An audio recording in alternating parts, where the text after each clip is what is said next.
Gold has started wars, destroyed kingdoms. But this story isn't about people killing for gold. It's about a king who had so much of it that his own fortune became the greatest threat to his life. Imagine ruling the richest kingdom on earth. Your vaults overflow with gold. Foreign rulers send gifts just to earn your respect. Merchants travel thousands of miles hoping to trade with you. To the outside world, you've already won. You're untouchable. But there's one problem no amount of gold can solve. The richer you become, the more people start wondering one thing. How do we take it? History remembers countless kings who died in battle. Others died from betrayal. Some were poisoned. But one king unknowingly built the very reason for his own downfall. His wealth made him famous. His fame made him powerful. And that power convinced him he couldn't lose. He was wrong. Because within just a few years, everything he owned, his kingdom, his army, and almost his life, would be taken away. Not by a famine, not by a plague, not by a rebellion, but by one decision that he believed would make him even richer. This is the story of the king who was too rich to survive. For thousands of years, there was one thing every empire wanted: gold. It built cities, funded armies, bought loyalty. And if you had enough of it, you could make even the most powerful kingdoms think twice before attacking you. At least, that's what one king believed. His kingdom wasn't the largest. It didn't have the strongest army. It didn't control the most land. Yet somehow, it became the richest place in the known world. Merchants arrived from every direction. The markets never seemed to empty. Luxury goods poured in. Gold poured out. And unlike many ancient kingdoms, this wasn't treasure stolen from war. It was wealth created through trade. The kingdom sat at the crossroads between East and West. Every caravan carrying spices, silk, ivory, precious stones, or rare metals eventually passed through its cities. Taxes flowed in. Trade flourished. Year after year, the kingdom grew richer. But nature had given them another advantage. A river known as the Pactolus carried tiny flakes of gold washed down from the nearby mountains. To the people living there, gold wasn't just something found in distant mines. It flowed through the very water around them. Over time, their craftsmen learned to refine it. Their merchants learned to profit from it. And their king did something that changed history forever. Instead of weighing chunks of gold every time someone wanted to buy something, he began producing standardized gold coins. For the first time, wealth could move faster than ever before. Trade exploded. The kingdom became even richer. Soon, stories about its unbelievable fortune spread across the ancient world. People whispered about a ruler whose vaults seemed impossible to empty.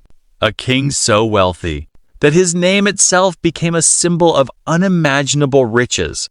Even today, more than 2,500 years later, if someone says a person is rich as Croesus, they are talking about him. His name was Croesus, and he believed his fortune made him untouchable. It didn't.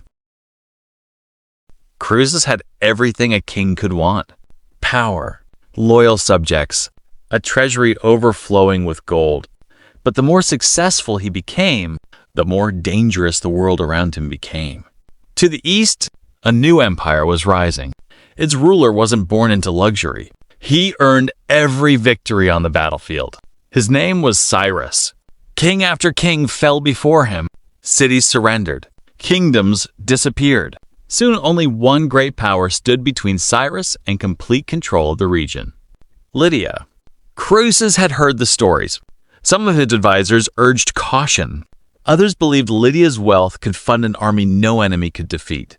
Croesus chose confidence. But before declaring war, he wanted certainty. So he turned to one of the most respected places in the ancient world, the Oracle of Delphi. People believed the gods spoke through the oracle. Kings traveled enormous distances just to hear a single prophecy.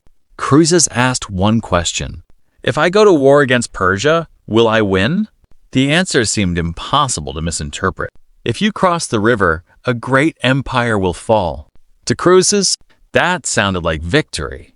Why wouldn't it? He had the richer kingdom. He had experienced soldiers. And according to the gods, an empire was about to be destroyed. So he marched east, confident, certain, ready to claim even more land. At first, everything seemed to go according to plan.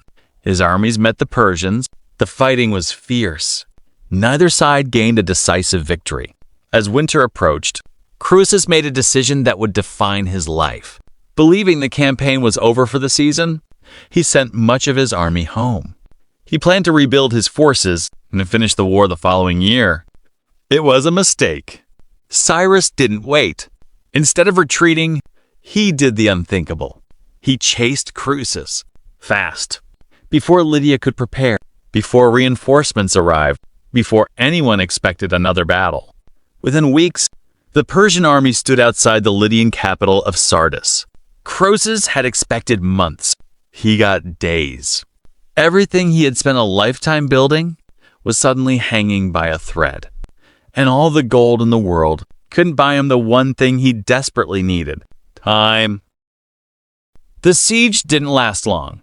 Sardis, the richest city in the ancient world, fell. Croesus was captured. The king who had spent his life surrounded by unimaginable wealth now owned nothing. According to the ancient Greek historian Herodotus, Croesus was brought before Cyrus, who ordered a funeral pyre to be built. As the flames were about to be lit, Croesus suddenly cried out a single name: Solon! Years earlier, the Athenian lawmaker Solon had warned him never to call himself truly fortunate until the end of his life, because fortune can change in an instant. Standing before death, Croesus finally understood. His gold hadn't protected him. His power hadn't protected him. Even the prophecy hadn't lied. The oracle had said, "A great empire will fall." It did, just not the one Croesus expected. In the end, the king who thought his wealth made him untouchable discovered the most expensive lesson in history. Sometimes, the greatest danger isn't having too little. It's believing that having everything means you have nothing left to lose. Croesus lost his kingdom. He lost his fortune. He lost the empire that had made him the richest man alive. But strangely, he never lost his legacy. People still use his name as a symbol of unimaginable wealth. Yet history doesn't remember Croesus because he was rich. It remembers him because he believed wealth could protect him from making a bad decision. It couldn't. Gold can buy armies. It can build cities. It can make a king feel invincible. But it can't guarantee wisdom. And sometimes, the greatest fortune a person can possess is knowing that fortune can disappear.